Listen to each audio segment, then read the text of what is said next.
On va faire un premier exercice qui va nous habituer à travailler avec la méthode de Newton. Le premier exercice va nous aider à comprendre le fonctionnement géométrique de la méthode.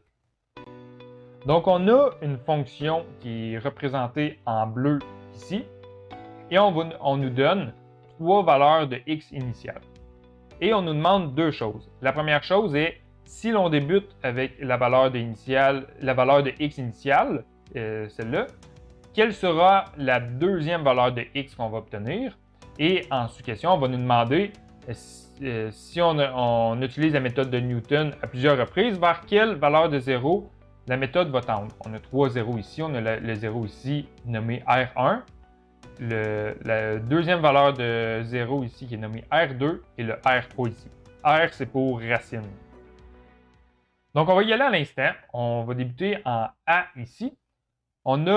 On veut débuter avec la valeur de x, x1 qui est égal à 3. Donc, x1 qui est égal à 3, on est situé ici sur la fonction. Et on se rappelle la méthode de Newton. Ce qu'on fait, on trace une droite tangente au point x qu'on a ici. Donc, on va tracer une droite tangente qui passe par le point qu'on vient de tracer ici. Donc, on va avoir quelque chose comme ça ici. Donc, ensuite, ce qu'on va trouver, c'est la projection, c'est le point d'intersection entre l'axe des x et la droite tangente qu'on a tracée. Donc, le point d'intersection, ça va être celui ici. Donc, ça ici, c'est notre valeur de x2, que je vais écrire ici, x2. Donc, on a trouvé ici la deuxième valeur de x2, qui va être environ égale à 4,8. Donc, elle va être située entre 4 et 5. Et en sous-question, on nous demande si on utilise cette méthode à plusieurs reprises, vers quelle valeur de 0 ça va tendre.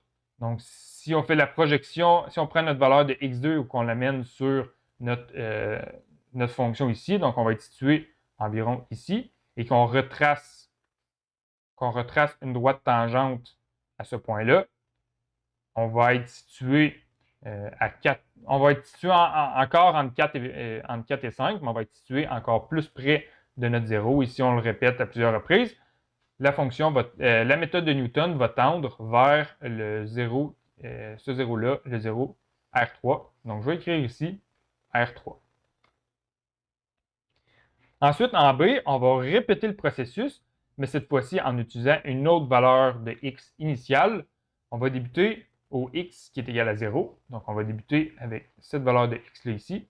Je vais juste effacer les lignes que je viens juste de tracer pour ne pas nous mélanger.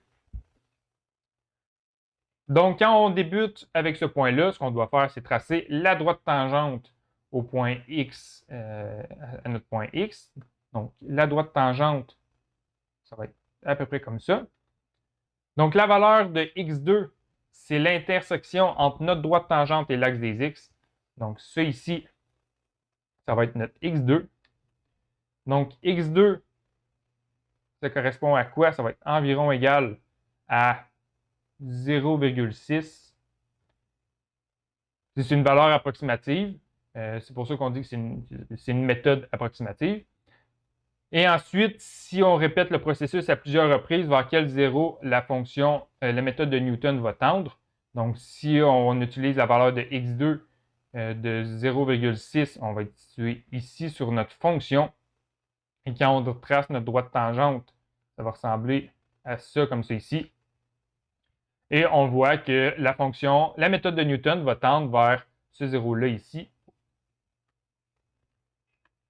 vers le 0 ici qui est nommé R2. Donc ici, ça va être R2. Et on va faire un troisième. On va prendre une troisième valeur de x initiale. Si on débute avec une valeur de x initiale de moins 6, donc on va être situé ici sur notre fonction. Donc on doit tracer la droite tangente au point x ici. Donc, ce qu'on a, ça va être une droite tangente horizontale. Donc, si on fait la projection de cette droite tangente-là avec notre axe des x, eh bien, on n'a aucun point puisque les deux droites sont parallèles. Donc, on va écrire ici qu'on ne trouve pas de x2. Donc, x2 n'existe pas. Et vers quelle valeur de 0 qu'on va tendre? Bien, on va tendre vers aucune valeur de 0.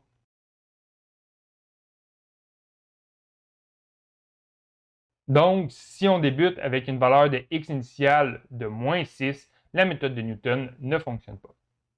Donc, c'est tout pour ce numéro et on se voit dans le prochain numéro pour un deuxième exercice.